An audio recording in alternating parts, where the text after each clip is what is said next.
¿Qué tal todos? Tengan ustedes muy buenas noches. El día de hoy tenemos en nuestro programa un tema muy especial. El día domingo va a haber unas elecciones en Venezuela que determinan la presidencia de la República Bolivariana de Venezuela. Para muchos, Venezuela durante muchos años ha sido como un faro de una propuesta de transformación social, incluso revolucionaria hacia el socialismo. Para poder discutir esto, si es cierto o no es tan cierto, el papel de Maduro, si Maduro cada vez más se parece a Milei con las privatizaciones, contamos el día de hoy con la presencia de Ángel. Ángel, ¿qué tal? ¿Cómo estás? Muy buenas noches. Un saludo desde Perú. Ángel es sociólogo de la Universidad Central de Venezuela y es militante de la Liga de los Trabajadores Socialistas y aparte es trabajador del Ministerio del Trabajo, creo, allá en Venezuela, ¿no? ¿Qué tal, Ángel? ¿Cómo estás? Muy buenas noches. Bien, ¿qué tal, compañeros? ¿Cómo están? Gracias por la invitación. No, no, más bien gracias a ti por atender en este momento en el cual sabemos que Venezuela está marcado por la tendencia, por el tema político, ¿no? Las discusiones sobre Venezuela marcan la agenda de los noticieros. Coméntanos un poco de cómo está este escenario, este contexto de Venezuela, en qué situación encuentran las elecciones del 2024.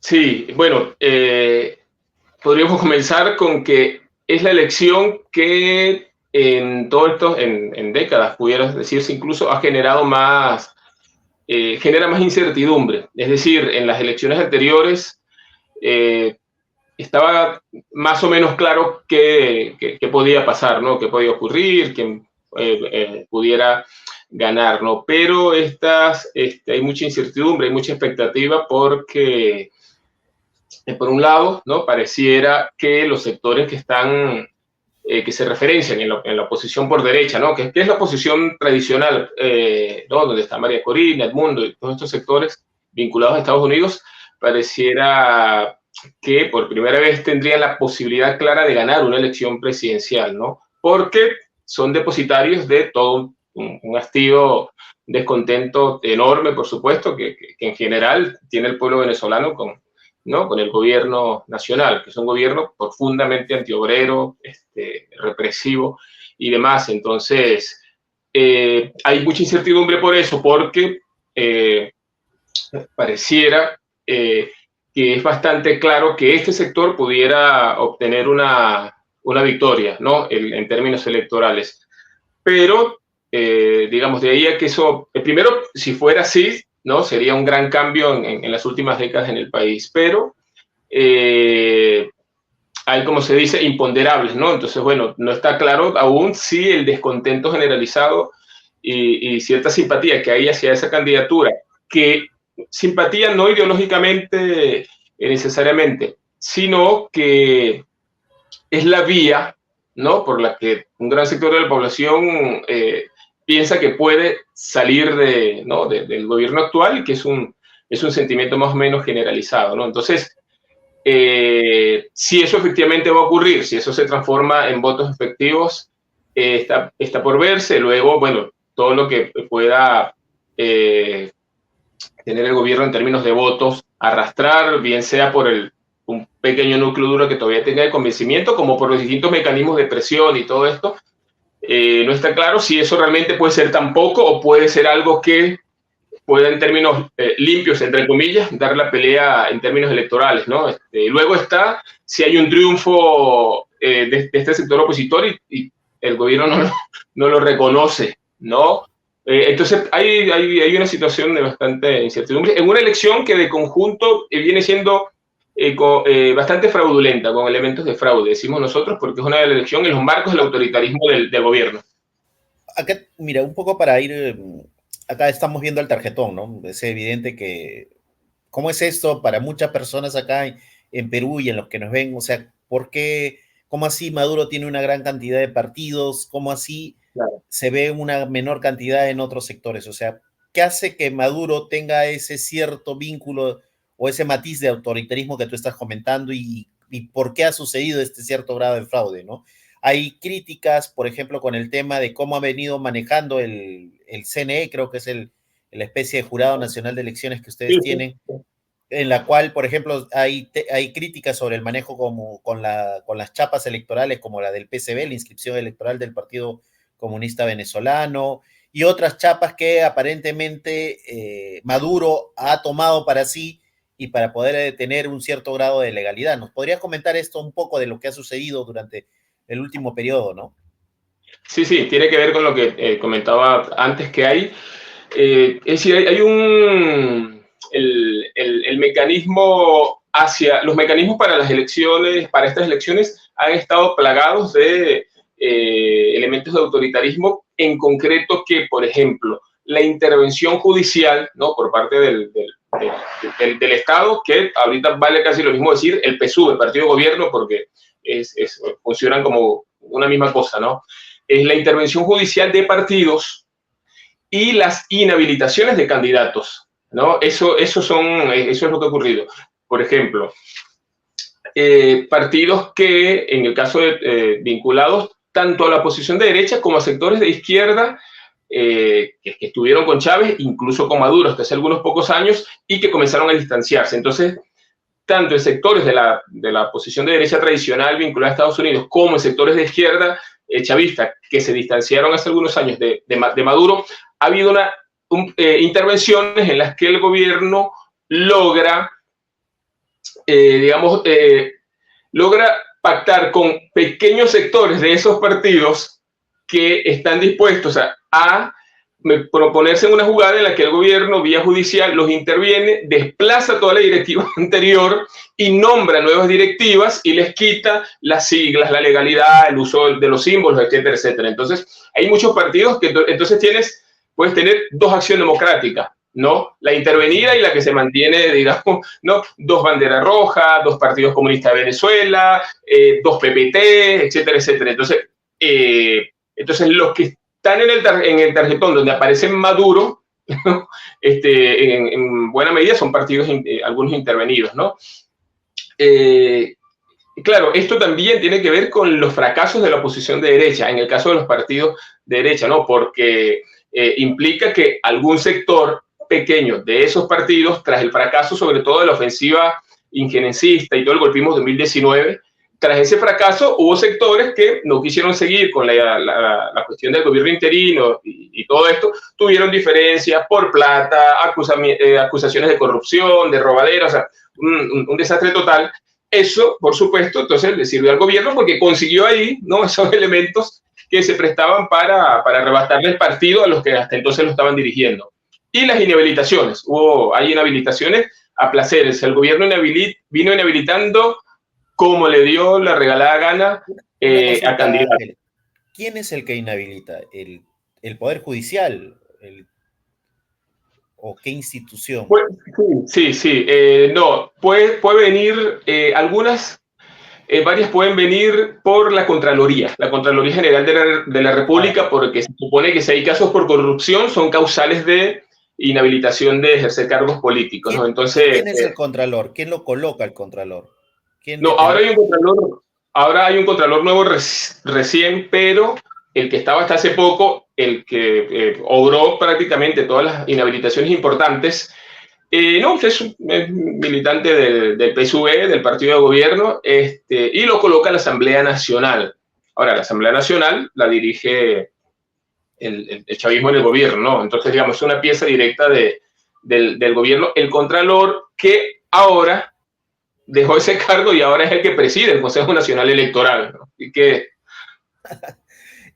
te pregunto esto porque muchos acá no conocen de que muchas de las instituciones ha terminado cooptando, los ha terminado centralizando el PSUV, ¿no? Por ejemplo, a distancia uno puede observar un personaje reconocido del reformismo como Víctor Damiani dentro del Tribunal Supremo de Justicia, ¿no?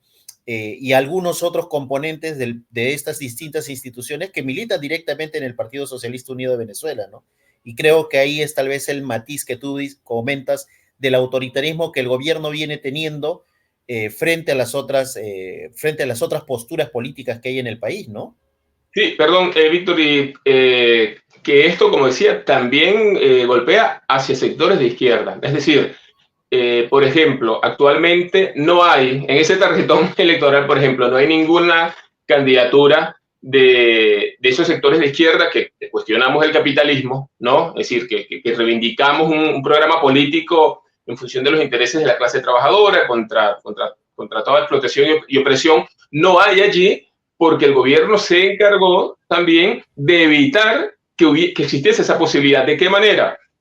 Bien sea interviniendo algunos de los partidos, ¿no?, que por izquierda se le distanciaron, y también negando las peticiones de legalizarse electoralmente de aquellas organizaciones de izquierda que no vienen del chavismo y que querían postularse para tener legalidad electoral. Entonces, o el silencio administrativo, no responder, en este caso es el Consejo Nacional Electoral, eso es importante, en este caso es el Consejo Nacional Electoral que sencillamente no responde las solicitudes, ¿no? Entonces, bueno, no cursa. Entonces, por esa vía de no responder o de intervenir partidos o de inhabilitar candidatos, no hay en ese tarjetón candidatos de sectores de la izquierda que reivindicamos, ¿no?, los intereses de los trabajadores contra todos los patronos y contra la explotación que se vive en la sociedad capitalista.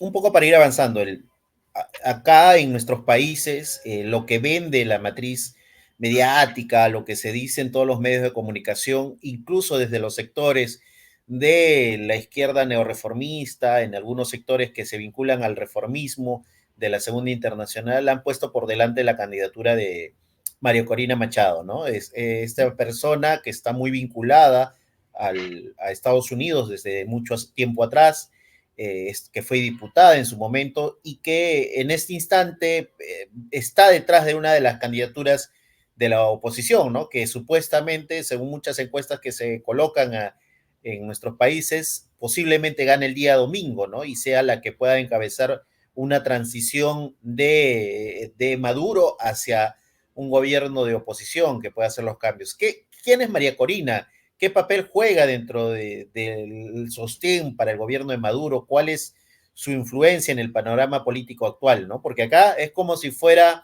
un cierto grado de líder rebelde que está en contra del actual gobierno de Maduro, ¿no? ¿Nos podrías comentar un poco sobre el papel de María Corina, sí, tal vez? Sí, claro.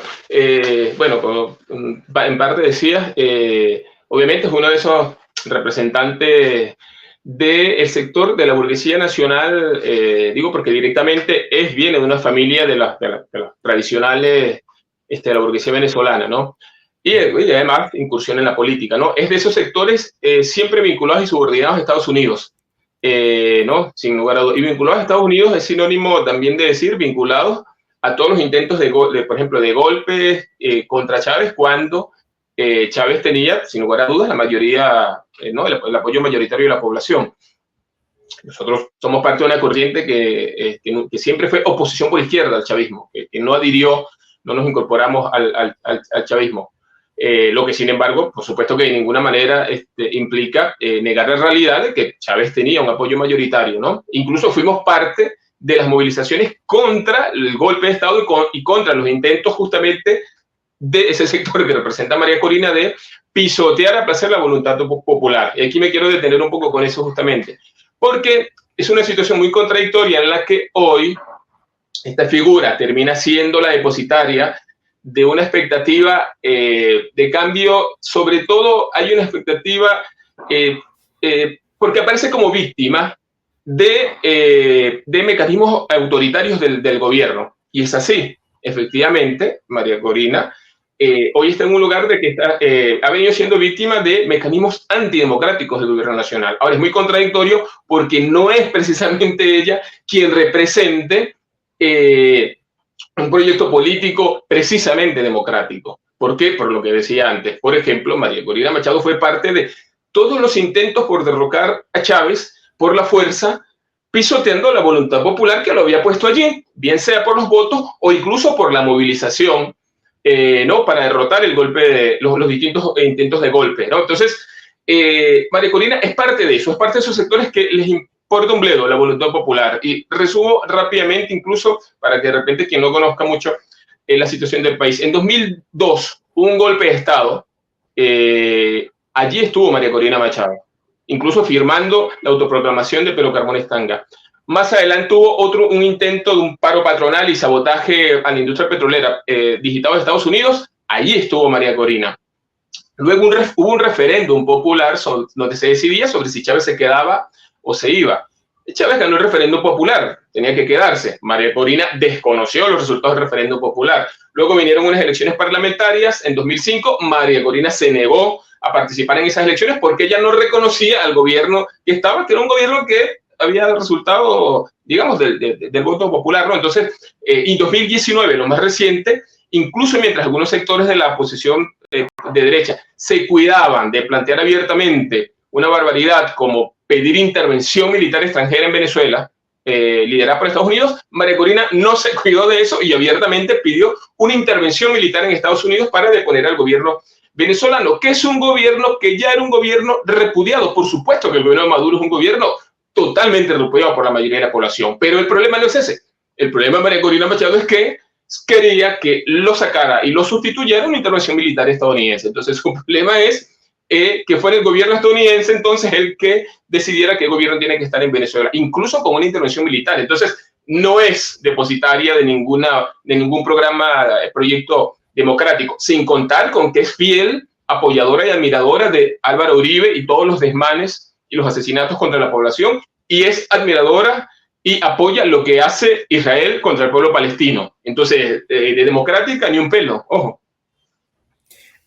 Ahora, Ángel, para pasar, esta dinámica con Estados Unidos, hoy, creo que hoy fue, el país publicó esta entrevista donde habla el hijo de Nicolás Maduro Guerra, donde hablan de que si pierden van a hacer una transición y al mismo tiempo este acercamiento con Estados Unidos para poder hacer el levantamiento de algunas cosas de bloqueo.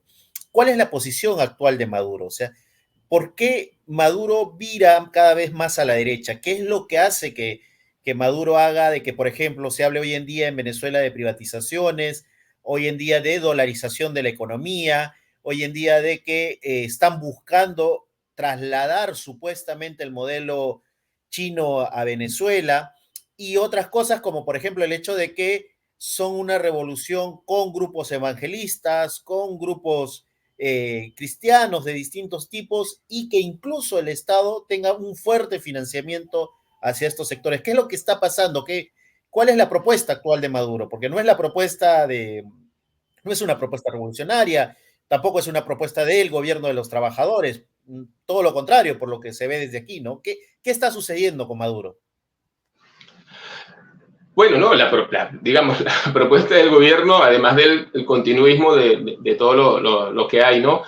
Es seguir con un viraje, porque efectivamente hubo, ¿no?, un cierto viraje en las políticas económicas que tiene sus fundamentos básicamente en, uno, una desregulación enorme de la economía, ¿no? Es decir, son unas políticas de liberalización en el sentido de liberalismo económico burgués, ¿no? De que los propietarios, ¿no? Los sectores propietarios, bien sea de empresas, de bienes, ¿no? De las mercancías, que los propietarios y los empresarios puedan hacer libremente lo que quieran. ¿Con qué? Con los trabajadores, o sea, con los derechos laborales, incluso con los derechos de los consumidores, ¿no? Porque tiene que ver también con el nivel de precios y todo eso. Es una desregulación que ha hecho el gobierno. Entonces, eso es uno de los pilares de la política económica actual, ¿no? Una libertad total a los empresarios, a los propietarios privados y respetar los derechos laborales y respetar los contratos colectivos, bonificar al extremo el salario, cosa que también hace el patrón público, ¿no? Y también hacer y deshacer con los precios. Aquí hay tarifazos constantes, todos los meses. El salario, es decir, Ángel, más o menos. Disculpa que te interrumpa. El salario mínimo obligatorio nacional oficial está en menos de $4 al mes. Menos de $4 al mes el salario. El gobierno introdujo un concepto, ¿no? un eufemismo que es ingreso mínimo. Entonces, suma, ¿no? Ahora, este ingreso, el salario, que son menos de $4, a eso se le suman unos bonos, ¿no? Dos bonos que son los bonos que complementan el ingreso mínimo. Un bono de $90, que lo acaban de aumentar reciente a $90, era de 60, y un bono de 70, ¿no? Entonces ahora hay un bono de $90 a mitad de mes, un bono de $70 a final de mes, estamos hablando de $160. Y bueno, y 4, que es el salario, digamos $165 es el ingreso, pero el ingreso mínimo obligatorio nacional, $165 al mes, pero solamente $3, casi 4, es decir, menos del 5% de ese monto es salario que cuenta para todo lo que tiene que ver con la seguridad social, con vacaciones, con prestaciones, con aguinaldos, etcétera, etcétera. O sea, es una bonificación atroz, casi absoluta del salario. ¿Y la pensión más o menos en cuánto está rondando de una persona? La pensión está también, está en ese monto, ¿no? Porque por ley, que es algo que tiene que ver con la Constitución de acá del 99, las pensiones no pueden ser menores al salario mínimo, ¿no? Entonces, digamos, está en eso, más tienen algunos pensionados un bono, una bonificación que es aproximadamente la mitad de esta del ingreso mínimo que estaba diciendo. Entonces, un poco para ir avanzando en esto y nos puedas ir comentando un poco, acá en Perú ha habido toda una gran cantidad de migración, nosotros tenemos alrededor de 2 millones de venezolanos. En Chile, la situación que pasó hace poco en la frontera con Perú y Chile, o sea, hay una gran cantidad de migrantes venezolanos. ¿Qué ha sucedido? O sea, ¿por qué hay con esta cantidad en Venezuela? O sea, la pobreza, ¿qué es lo que ha hecho? ¿Qué tipo de ajuste aplicó Maduro para que haya esta gran cantidad de migrantes en el continente y en el mundo entero, ¿no? Porque estamos hablando cerca de 5 millones alrededor de esto. ¿Y por qué se da esta crisis económica? ¿Tiene que ver algo con solamente el gobierno de Maduro o son también las políticas económicas que llevaron a cabo Chávez durante su periodo de gobierno y que terminaron de implosionar, ¿no? todo Venezuela, ¿no? Porque es evidente lo que las migraciones a los vecinos ha sido una cuestión que es de común día, ¿no? Nosotros vemos la cantidad de personas venezolanas, uno va a la embajada de acá en Perú de Venezuela y hay colas inmensas de personas que buscan un pasaporte, que buscan una cédula de identidad y que también ponen en pesa que no pueden tomar ninguna decisión, por ejemplo, en estos procesos electorales. ¿Nos podrías comentar un poco cómo se da esta crisis y por qué se da esta diáspora de la población venezolana, Ángel? Dale, está bien. Sí, ahí, bueno, quería comentar a propósito de eso último que dices, así sea al pasar, pero para no dejar de plantear que es importante. Parte de las restricciones y del autoritarismo del gobierno para estas elecciones es no permitir el ejercicio del voto de la cantidad de venezolanos y venezolanas que están en el exterior. Es decir, el gobierno puso una serie de condicionamientos y restricciones que hacen que la inmensa mayoría de los venezolanos y venezolanas de la diáspora no van a poder votar. Eso, y por supuesto, desde nuestro punto de vista, cualquier venezolano que esté afuera tenía que tener el derecho a votar, ¿no? Eso nos parece muy, muy importante. Ahora, por lo que comentas, sí, es bueno plantear, digamos, qué fue lo que pasó, no, qué pasó, ¿no? en Venezuela para que se llegara a ese colapso nacional. Nosotros pudiéramos tomar, para dialogar también con algo que es más o menos sentido común aquí y afuera, en algunos sectores que, como este gobierno, usó y abusó tanto, ¿no? De las palabras revolución y socialismo, y obviamente el anterior, ¿no? Viene desde Chávez, entonces hay cierto sentido común de que no, de que es el fracaso del socialismo. Eso, por supuesto, es una gran mentira. Es una total mentira, no solo porque yo lo estoy diciendo ahorita en este momento, sino porque se puede corroborar con cualquier cantidad de hechos de la realidad, datos y todo eso. Entonces, capaz más adelante profundizamos con eso, ¿no? Pero quería dejar eso sentado con algo por lo menos clave. A ver, cuando hablamos de socialismo, ¿no? Por lo menos desde el marxismo, ¿no? Que es lo que no es la corriente de la que hacemos parte, que nos reivindicamos el marxismo, el trotskismo. Cuando hablamos de socialismo no estamos hablando de estatismo. Socialismo no es estatismo, no es que el Estado sea cada vez más poderoso en la economía y sobre la vida de las personas. Eso no tiene nada que ver.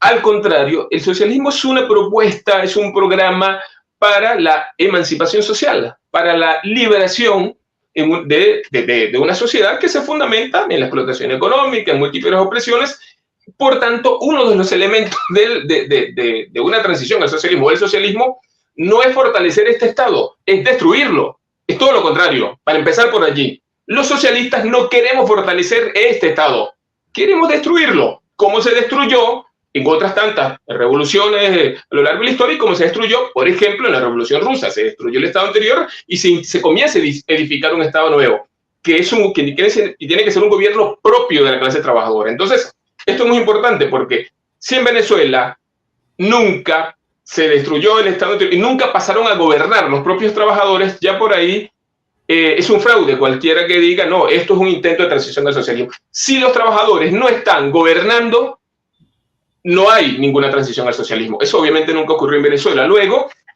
implica que los grandes bienes, riquezas del país, de la sociedad, pasan a ser propiedad común del conjunto. El trabajo social colectivo no se lo quedan unos pocos. Pero en Venezuela, por ejemplo, veamos esta relación entre el PIB público y el PIB privado, que es una medida, no es lo único, por supuesto, pero ayuda. En el 99, cuando gana Chávez, del conjunto del Producto Interno Bruto, es decir, el conjunto de bienes y valores generados en el país, el 35% del PIB en el 99 era PIB estatal, PIB público, el 35%, ¿no? Poco más de un tercio. Y el 65%, y el 65% era privado. En 2012, el año en que fallece Chávez, es decir, después de más de una década de supuesta revolución socialista, el Producto Interno Bruto que correspondía al sector estatal en nuestro país era del 29%, había bajado del 35% al 29%. Y el PIB privado, es decir, capital privado, era del 71%.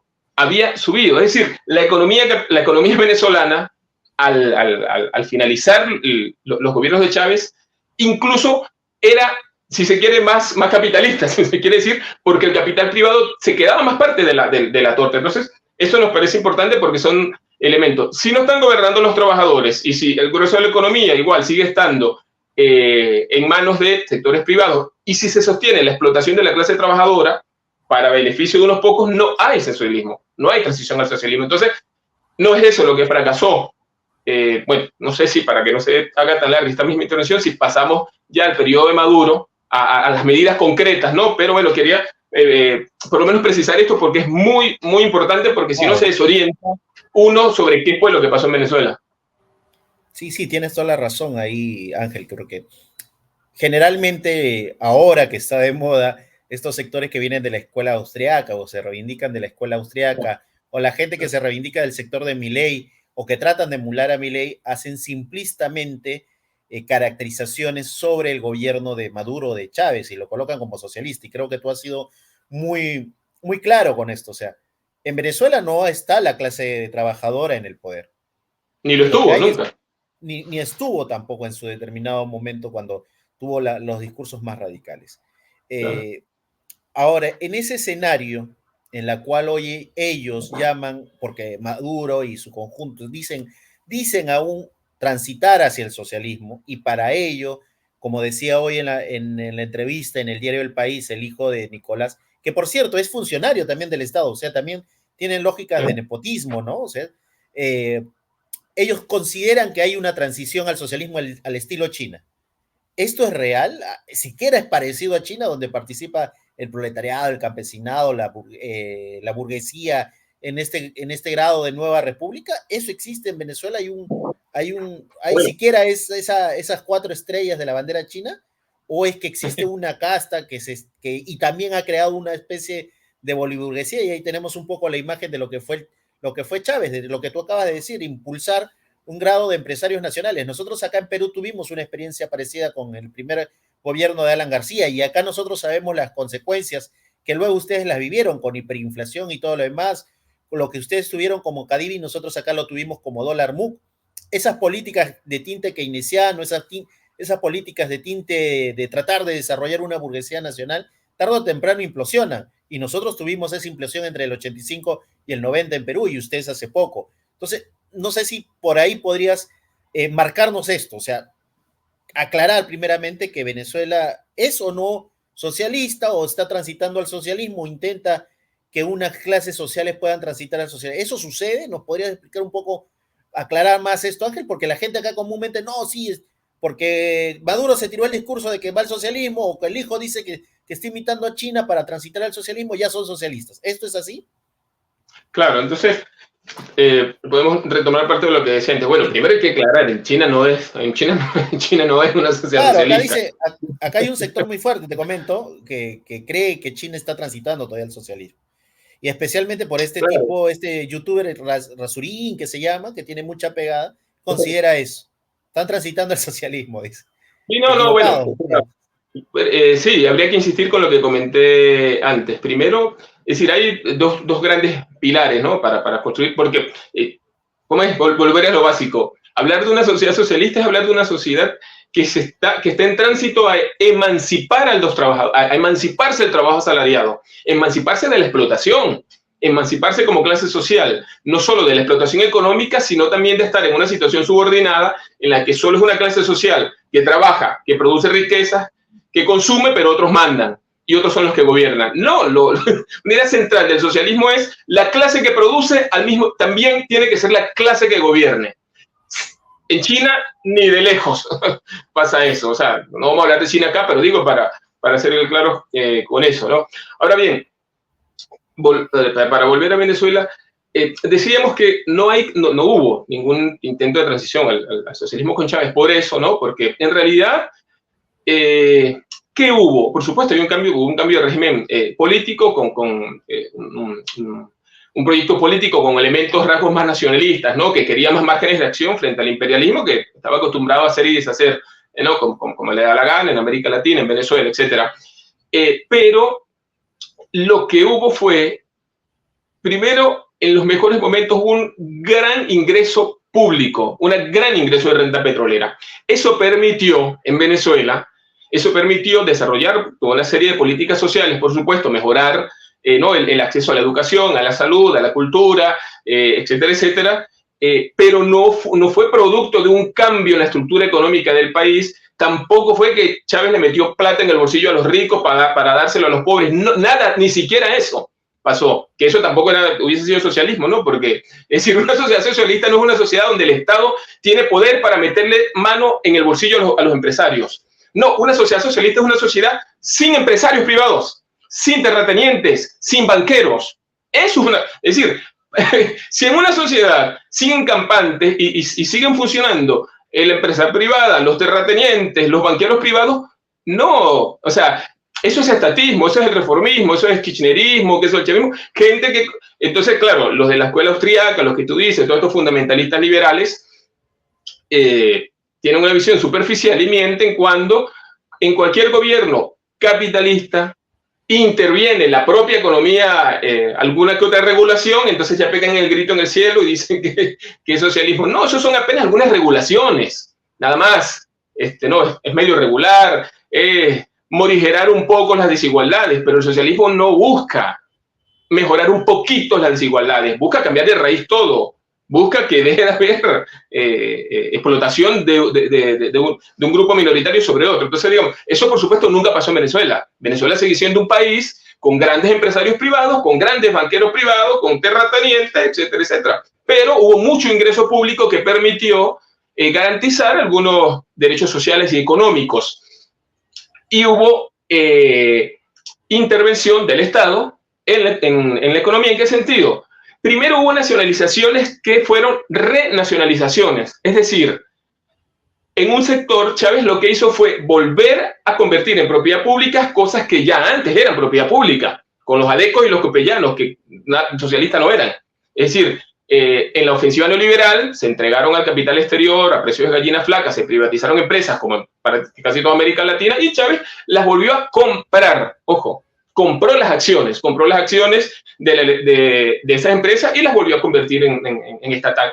Y otras las estatizó porque los empresarios se llevaron la plata, la fugaban, y entonces sí hubo nacionalizaciones en Venezuela, pero, insisto, incluso es una discusión que desde los años 30 ya los marxistas tienen claros en América Latina. En los años 30 hay un debate que tiene, por supuesto, centralidad, lo que está ocurriendo en Perú, por cierto, y debates ideológicos en Perú, tiene que ver con el surgimiento del APRA, los debates de Mariátegui, de Mella, con esto, y en esos debates, que estamos hablando de hace casi ya un siglo, ya estaba bastante claro para los marxistas que, por ejemplo, Mella decía, frente al programa del APRA, Mella decía, nacionalizar no es sinónimo de socializar, dice.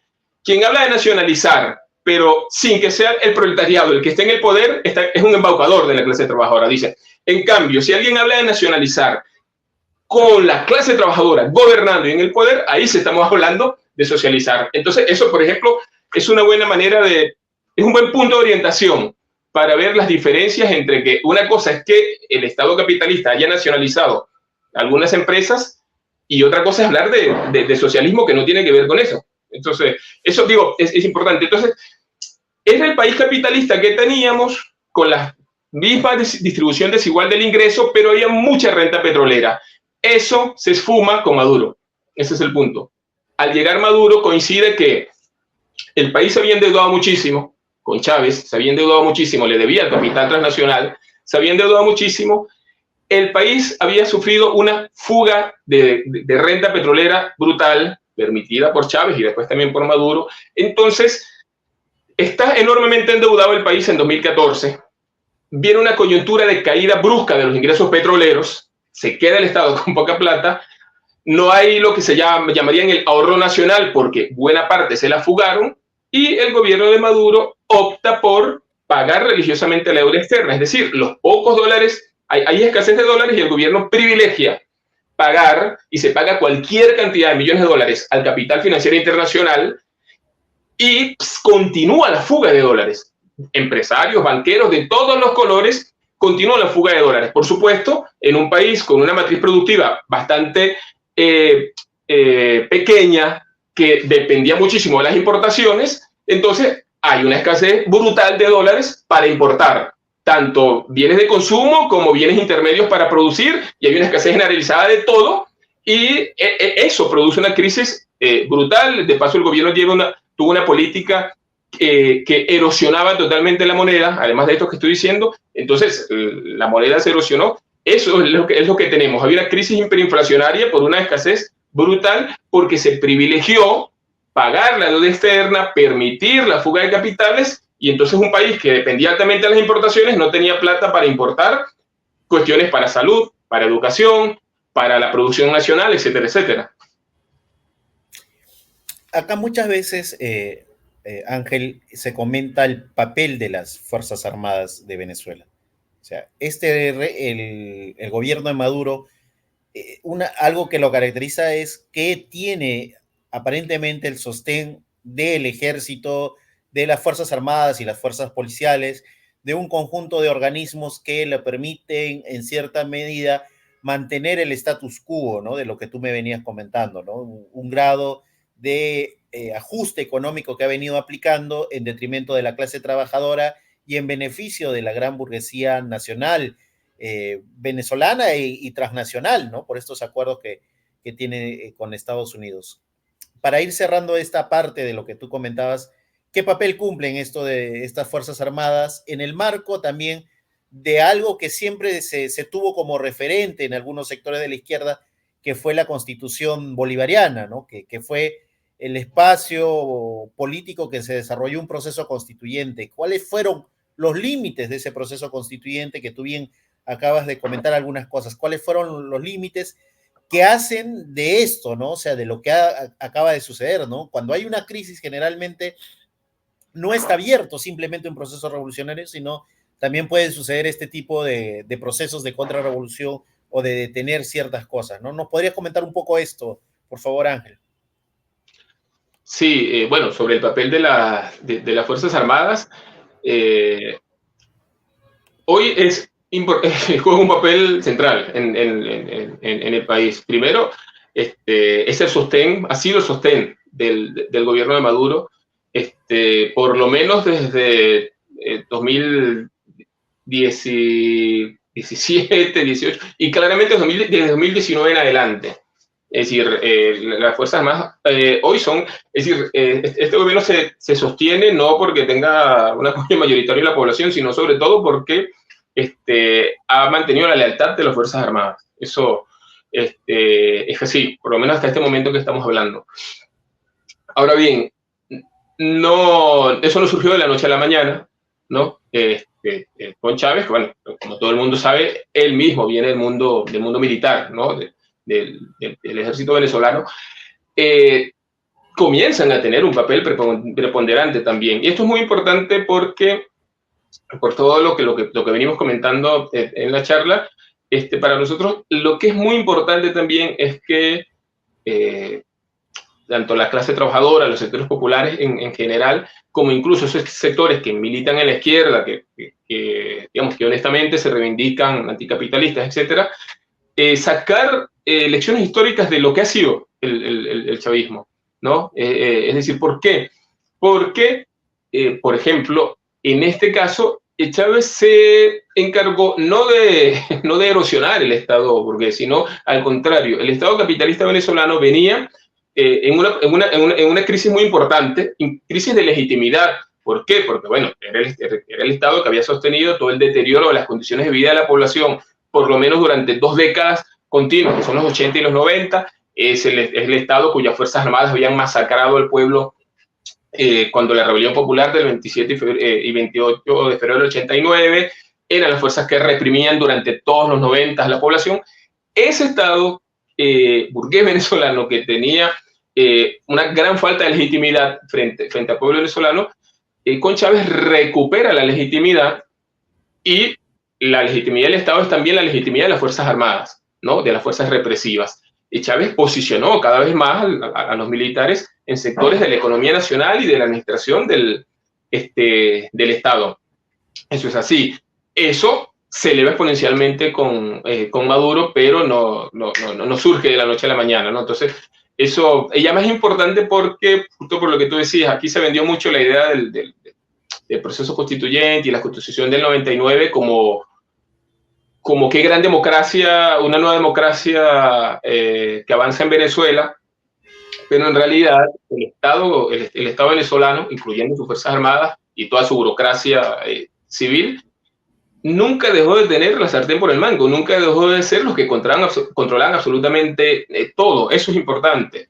Digo, porque cuando se habla de los límites, o sea, no ya digamos los límites en cuanto a que, por ejemplo, la estructura económica venezolana, por la propia Constitución del 99, esa que se vendió como lo más avanzado del mundo, garantiza que seguía siendo la misma estructura capitalista. Sí, la Constitución venezolana tiene 2 artículos clave, que son el 112 y el 115, donde se consagra la propiedad privada de los medios de producción, el libre comercio, etcétera, etcétera. Entonces, no digamos ya por eso, que ya le marca un límite, digo, hablando de porque esta gente dice que estaba haciendo una revolución socialista, ojo, ¿no? Entonces, si vamos a hablar de las cosas, hablemos como son. Entonces, no solo ya que no tiene eso, sino que en términos de participación política, eso iba a decir, ¿por qué? Porque, claro, tiene la Constitución estableció toda una serie de mecanismos de participación, lo que se llama participación popular, pero son cosas totalmente secundarias y, aunque suene digamos, como brusco decirlo de esta manera, es entretener al pueblo gestionando pequeñas cositas totalmente secundarias, mientras el poder fundamental estaría estando en los mismos de siempre. Por ejemplo, la figura presidencial, la figura presidencial, que siempre ha sido fuerte en nuestro país, con Chávez se refuerza la figura presidencial. Entonces, ese cuento de democracia participativa, cuando la figura presidencial, por ejemplo, puede legislar por decreto, cosa que hizo Chávez un montón de veces, donde las políticas de impuestos, económicas, relaciones internacionales, negociaciones con el capital transnacional, o sea, nada de eso lo decide el pueblo. Entonces, claro, luego van y te dicen, no, pero tienes el poder de decidir en qué se va a utilizar el presupuesto en tu comunidad, en el barrio. Si hacen una cancha o embaulan el río o asfaltan la calle. Sí, pero lo que te están dando es a decidir, aquí decimos en una expresión, el repele, el resto, lo que queda después que ya las grandes decisiones se tomaron, ¿no? Entonces, digamos, eso nos parece importante. Además, el desfalco que sufrió el país, la corruptela enorme que sufrió el país, también es otra manera de demostrar que no hubo ningún tipo de democracia llamada participativa, ni directa, ni mucho menos, porque si fuera verdad que en Venezuela había un poder popular, si fuera verdad que los trabajadores y el pueblo trabajador tenía algún poder, ¿cómo fue posible que no se pudo evitar que los recursos públicos se los siguieran robando en una cuerda de zánganos como toda la vida? No pudo. El llamado poder popular fue totalmente impotente. ¿Por qué? Porque los resortes seguían estando en las mismas manos de siempre. Y si hubiese habido un supuesto poder obrero y popular, ¿cómo es posible que el pueblo termina tan sometido a una represión frente a la cual no puede hacer nada? Sí, termina sometido a una represión brutal y un autoritarismo porque el poder armado, el poder de coacción, también siempre siguió estando en los mismos de siempre, en las mismas instituciones de Estado capitalista. Entonces, digo, eso nos parece importante para plantear que mucho de lo que se vende sobre las bondades, entre comillas, de un supuesto proceso liberador truncado, no es así. Aquí no hubo ningún proceso liberador que se truncó, ni mucho menos que si Maduro traicionó algún hipotético legado en ese sentido. Bueno, Ángel, para ir terminando ya, cerrando un poco, porque creo que tendríamos horas, y recomendamos a los que nos siguen, porque en La Izquierda Diario, en diferentes plataformas que tenemos, hay una serie de análisis que ha hecho Ángel sobre el proceso bolivariano, sobre la revolución bolivariana, ¿no? Que son, creo, como 4 capítulos, creo, Ángel, ¿no? Que has desarrollado y que puede, en cierta medida, el que esté interesado verlos, observarlos, igual en La Izquierda Diario Perú, los vamos a colgar dentro de poco para poder llegar a este proceso electoral del día domingo, ¿no? Para ir cerrando, Ángel, tenemos, cuando hacemos seguimiento en La Izquierda Diario de Venezuela, tenemos entendido que hay una cantidad de trabajadores detenidos en este instante por protestar, por luchar, incluso el año pasado o este año que hubieron movilizaciones de docentes, de la misma forma sucedió. ¿Qué está sucediendo con el movimiento de los trabajadores? ¿Qué está sucediendo con el conjunto de las personas que no aceptan ni a María Corina ni tampoco a Maduro? ¿Qué es lo que están proponiendo y qué propone la LTS para también los que nos siguen, muchos migrantes venezolanos acá en Perú? ¿Qué se propone en este escenario electoral frente a lo que se va a venir de aquí para adelante a partir del domingo, ¿no? Sí, eso es bastante oportuno que esta cuestión que pregunte sobre lo de los trabajadores, porque parte de ese autoritarismo bastante fuerte del gobierno, ¿no? Que es un gobierno que nosotros lo definimos, es un gobierno cuasi dictatorial prácticamente de Maduro y las Fuerzas Armadas, ¿no? Es decir, por el peso que tienen las Fuerzas Armadas. Por ejemplo, aquí hay casos de gente que habiendo estado presa y teniendo una orden de un tribunal para que la persona salga libre, es decir, lo que necesitas, no para salir, que un tribunal diga, mira, sí, listo, esta persona debe salir libre, las personas quedan presas igual porque a determinado componente militar no quiere que la persona salga libre. O sea, digo, para dar una idea del peso que tienen los militares, ¿no? En el gobierno del país. Ofensiva represiva que tiene que ver con este programa económico que aplicaba, ¿no? Hay el registro que se lleva de las organizaciones que dedicadas específicamente a esto es de cientos de trabajadores judicializados, que puede ir desde los que están efectivamente presos hasta otros que están liberados con libertad condicional, ¿no? Que es otra manera de reprimir y coaccionar porque están liberados, pero tienen que presentarse cada 15 días, cada mes, no pueden estar en manifestaciones públicas, etcétera, etcétera. O sea, igual una manera de anularlos, hasta algunos que llegaron a tener casa por cárcel, ¿no? O sea, son distintas maneras de judicializar. Eso ocurre. Gran parte son trabajadores y trabajadoras de empresas públicas, ¿no? o de la administración pública, pero también del sector privado, ¿no? Eso es muy importante, sobre todo por esta discusión ideológica que se plantea. Es decir, por ejemplo, ahora nosotros tenemos el caso de, bastante actual, está Gian Mendoza. Gian Mendoza es un trabajador de una empresa maderera que se llama Maciza, que es de capitales, la mayoría son de los capitales chilenos, una transnacional chilena.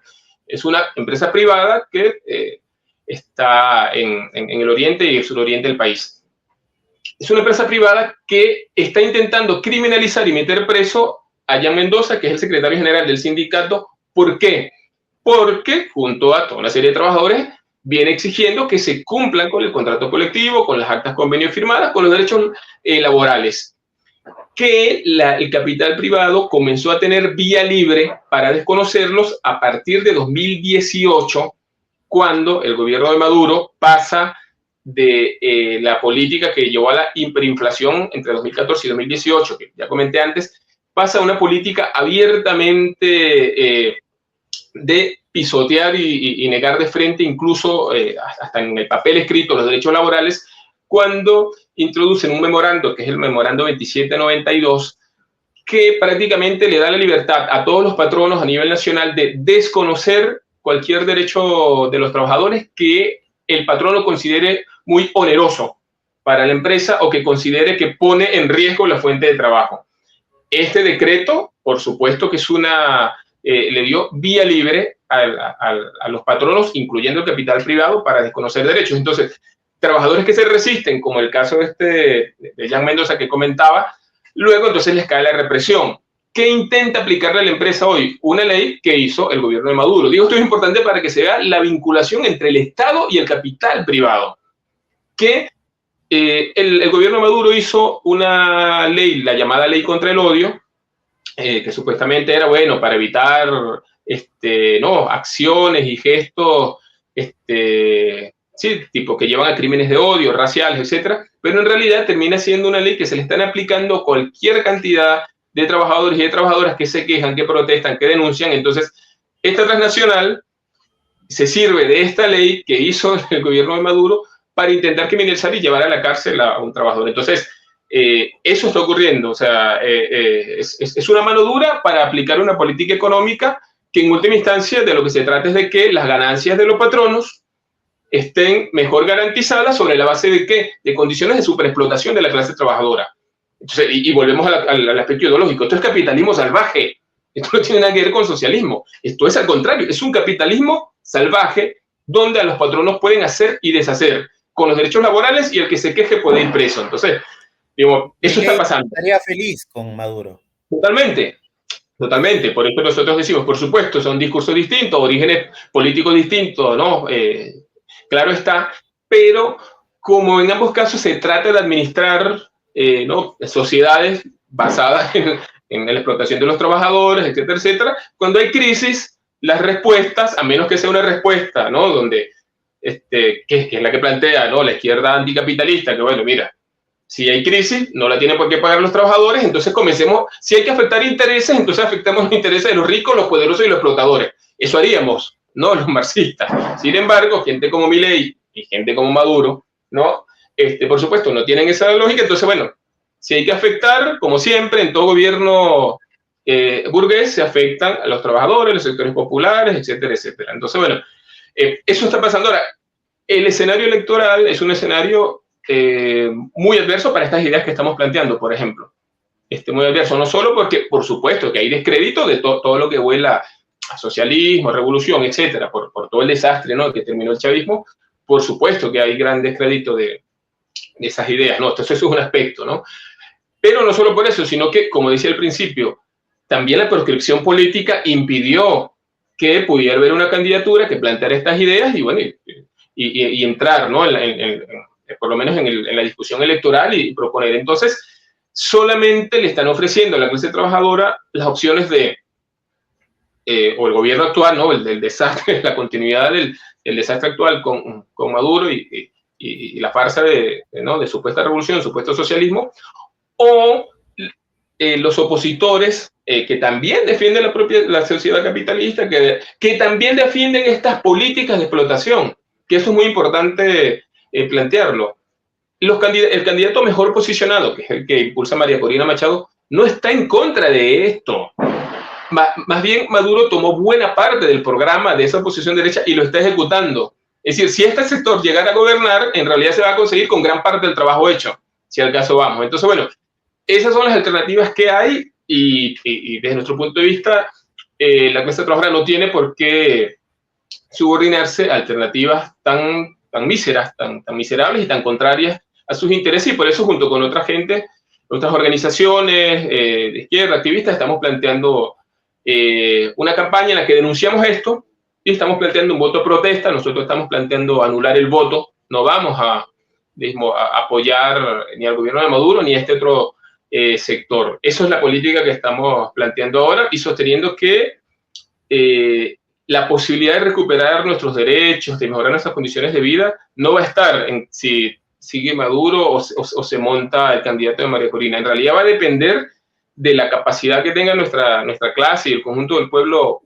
venezolano de recuperar su capacidad de lucha, su capacidad de movilización, sus organizaciones, incluso un programa, es decir, unas ideas y unas demandas que realmente correspondan a nuestros intereses. De eso es de lo que va a depender y por supuesto seguimos apostando a fortalecer la capacidad de lucha del pueblo venezolano, que está bien golpeada desde el punto de vista de la lucha por sus derechos económicos y sociales, sin lugar a dudas. O sea, nosotros hoy en Venezuela estamos en un retroceso bastante grande, es así, ¿no? Eso es una realidad objetiva y no hay que decirlo. Bueno, Ángel, de verdad ha sido un gusto el día de hoy compartir este pequeño programa. Sabemos que adelante se viene todo un proceso enriquecedor de lo que va a ir sucediendo evidentemente en Venezuela.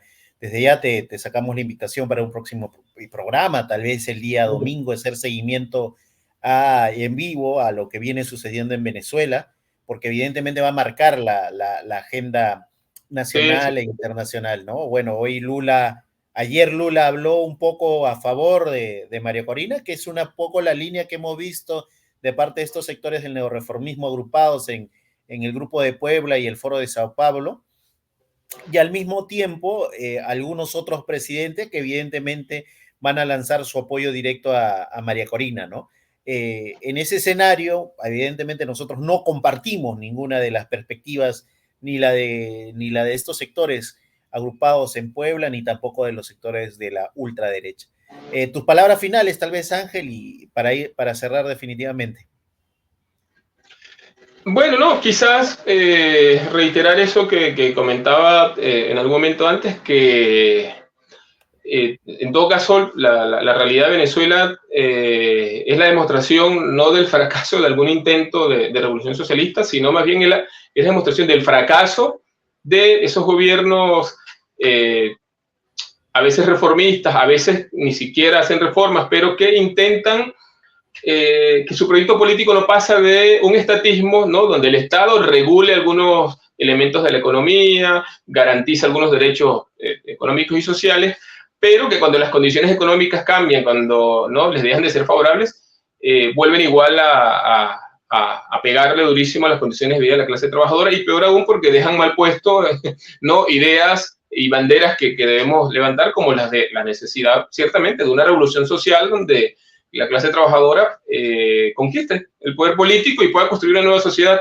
¿no? Sobre nuevas bases. Entonces, para nosotros hay que sacar las lecciones en Venezuela de la importancia de construir alternativas frente a fenómenos de este tipo, no plegarse, no subordinarse, no estar con esa cantaleta siempre aquí que el chavismo nos decía que si se le criticaba, que si uno se lo oponía, es hacerle el juego a la derecha, los trabajadores y la clase tienen que hacerse el juego a sí mismos.